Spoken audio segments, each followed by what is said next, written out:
Сегодня я хочу воплотить в жизнь, проверить, так сказать, отснять, сфотографировать еще один рецепт из старой книги о татарской кухне Юнуса Ахметзянова.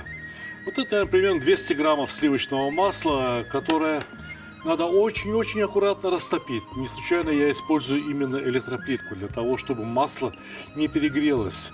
Понимаете, масло-то ведь состоит из сливок, белка, ну и из молочного жира. А теперь надо отделить желтки от белков. Знаете, в книге Юнуса Ахметзянова в рецепте тутыргян теке про это не сказано. Сказано: возьмите яйца. А я, Салих Ханкишиев, говорю, что можно сделать, как мне кажется, вкуснее, если мы все-таки именно отделим желтки от белков. Тем более, что яйца попались достаточно крупные, хорошие, желтков будет вполне достаточно. Желтки как следует посолить. Я думаю, что 2 крупные щепоти соли, вы поймете потом, почему никак не меньше. А еще чайную ложечку перца прямо в желток. И теперь это все необходимо растереть до однородности.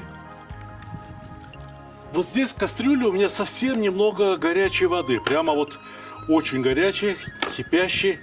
И теперь необходимо сделать, чтобы она кипела.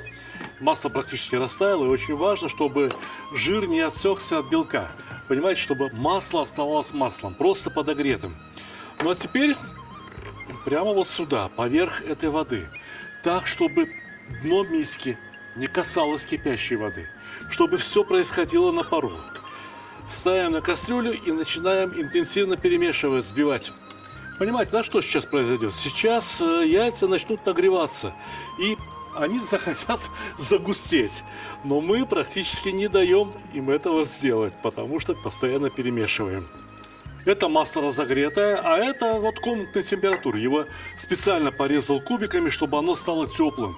Теперь оба масла надо смешать, размять вилочкой, так, чтобы получилась однородная масса. Понимаете? Масло должно течь. Вот что самое главное. В масло добавляю немного нарезанного зеленого лука для аромата. Яйца загустели и прекрасно. Можно снять их с нагрева, снять с паровой бани. И прежде чем смешивать масло и яйца, давайте в яйца добавим немного лимонного сока, совсем чуть-чуть. Причем этот лимонный сок я даже разбавлю. Можно разбавить просто водой, ну скажем, там ложка лимонного сока и пару ложечек воды. А можно взять и добавить немного бульона. В конце концов, бульон тоже готовится из воды.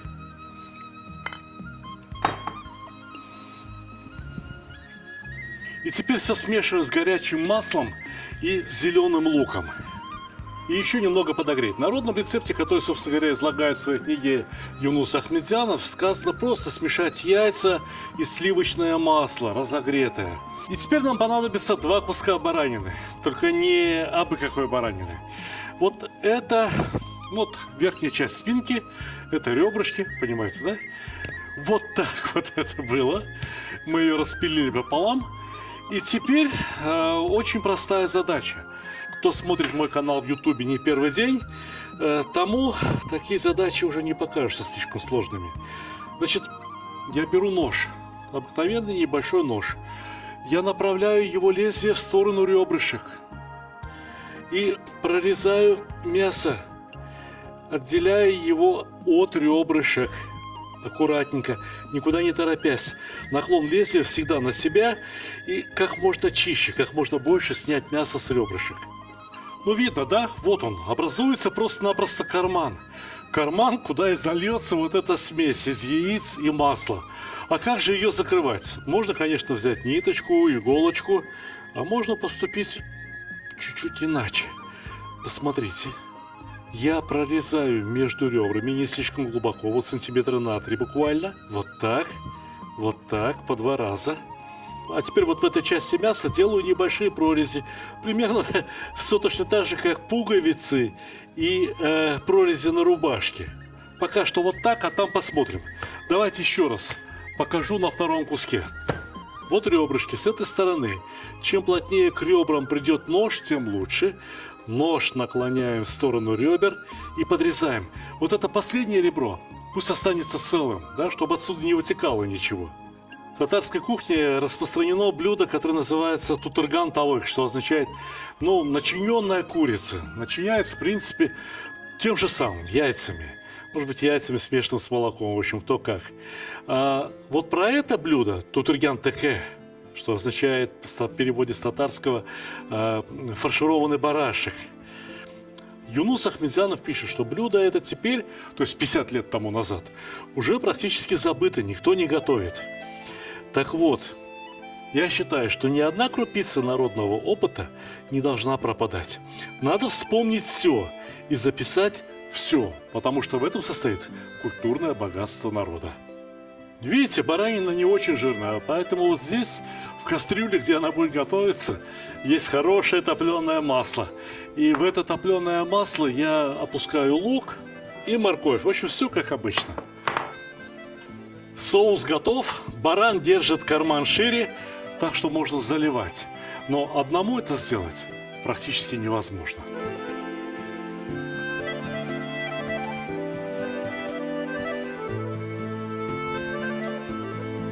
Припущенные лук и морковку хорошенько посолить и выложить в центр, желательно так, чтобы получилась такая горка, сейчас поймете для чего. Выкладываем картошку. Ну, картошку еще и съесть можно, да? Почему бы и нет? Весьма, скажем так, татарский продукт картошка. Картошечку тоже посолить. И вот теперь поверх этого всего, поверх этой конструкции, аккуратненько ложим фаршированные грудки. Знаете, а ведь мясо-то тоже сверху следует посолить. И что? Какая у нас проблема? Крышка-то не накрывается. Ничего страшного. Перекладываем все в нормальную большую кастрюлю. Баранина будет готовиться на пару. Для этого у меня есть, ну, примерно пол-литра бульона. Хотя кастрюля такая большая, что, может быть, придется добавить бульончика еще. Ничего страшного. Накрываем крышкой и ждем примерно 1 час.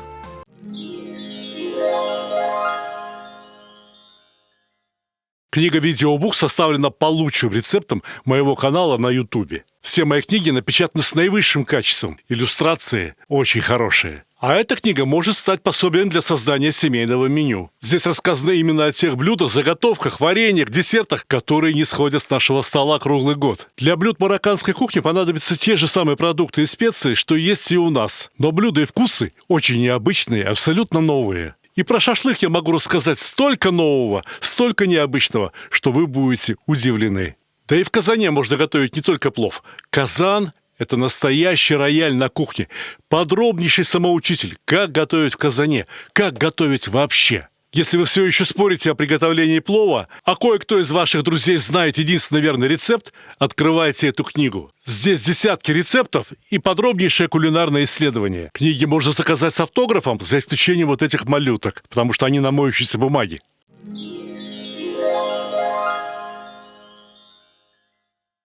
Уважаемый Юнус Ахмедзянов пишет: незадолго до готовности, перед подачей, поставьте теке, то есть вот фаршированного барашка, в печь, в духовку, чтобы зарумянился.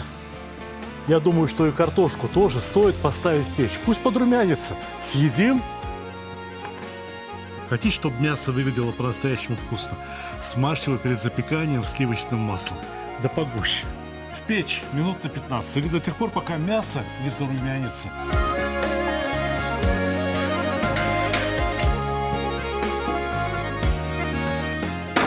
Вот теперь, пожалуй, что можно и подавать. Не стыдно. Посмотрите, какая красота. А? Ну и картошечка вокруг. А как без картошки? Одно мясо есть за столом, я считаю, даже как немножко пошло. Еда должна быть рациональной. Надо бы, конечно, разрезать и посмотреть, что там внутри. Но сначала я хочу сказать вам приятного аппетита. Ашларыгыз там не болсын.